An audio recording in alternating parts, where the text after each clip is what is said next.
আমরা সবাই রাসূল সেনা ভয় করি না বলে বোমা আমরা সবাই রাসূল সেনা করতে হবে রমজানের পবিত্রতা হোটেল মোটেল বন্ধ করতে হবে বন্ধ করতে হবে দিনের বেলায় হোটেল চুরি ডাকাতি সন্ত্রাসী বন্ধ করতে হবে বন্ধ করতে হবে সন্ত্রাসী সকলদারি চাঁদাবাজি বন্ধ করতে হবে বন্ধ করতে হবে সকলদারি চাঁদাবাজি সকলদারি চাঁদাবাজি বন্ধ করতে হবে বন্ধ করতে হবে সকলদারি চাঁদাবাজি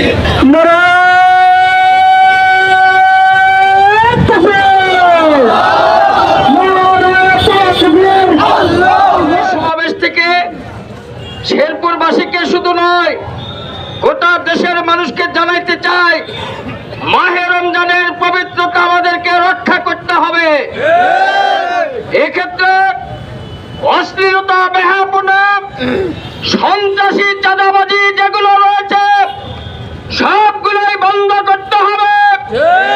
এক্ষেত্রে প্রশাসনকে আমি বলতে চাই সন্ত্রাসী চাঁদাবাজি মাহে রমজানে যেন চলে না। আপনারা পদক্ষেপ গ্রহণ করবেন। যদি আপনাদের সহযোগিতার প্রয়োজন হয় বাংলাদেশ জামাত ইসলামী আপনাদেরকে সহযোগিতা করবে।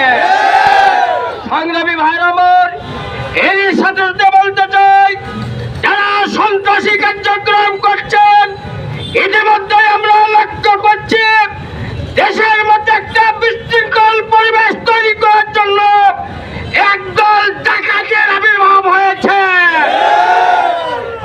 শেরপুরবাসীকে জানিয়ে দিতে চাই এই ধরনের ডাকাত যারা আসবে আপনারা ধরে পেতে রাখবেন এবং প্রশাসনের হাতে হস্তান্তর করবেন এবং এক্ষেত্রে যে সহযোগিতার প্রয়োজন হয় আমরা সেই সহযোগিতা করবো ইনশাআল্লাহ।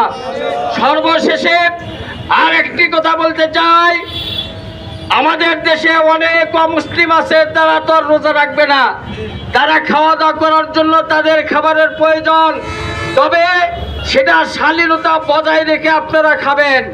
কিন্তু কোন মুসলমানকে কোন রেস্তোরাঁয় ঢুকতে দিবেন না, তার কারণ রোজা রাখা প্রত্যেক মুসলমানের জন্য ফরজ, প্রত্যেককে যেন রোজা রাখতে পারে।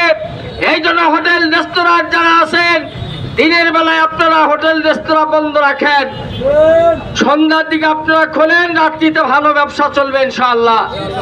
আসুন আমরা মাহে রমজানের পবিত্রতা রক্ষা করতে চাই। মাহে রমজানের মাধ্যমে যে শিক্ষা রয়েছে আমরা একটি মাস সিয়াম সাধনা করে সেই শিক্ষা যেন বাস্তবায়ন করতে পারি এবং সেই শিক্ষা হলো কোরআনের সমাজ ব্যবস্থা চালু করতে হবে। মাহে রমজান আমাদেরকে এই শিক্ষা দেয়, এই শিক্ষা গ্রহণ করে আগামী দিনের জন্য কোরআনের সমাজ আমরা তৈরি করতে পারি। কোরআন ভিত্তিক কোরআনের আইনের মাধ্যমে যেন রাষ্ট্র পরিচালিত হয়, এই উদাত্ত আহ্বান রেখে আমি আমার কথা এখানে শেষ করছি। আখির দাওয়ানা আলহামদুলিল্লাহ রাব্বিল আলামিন। আসসালামু আলাইকুম ওয়া রাহমাতুল্লাহ।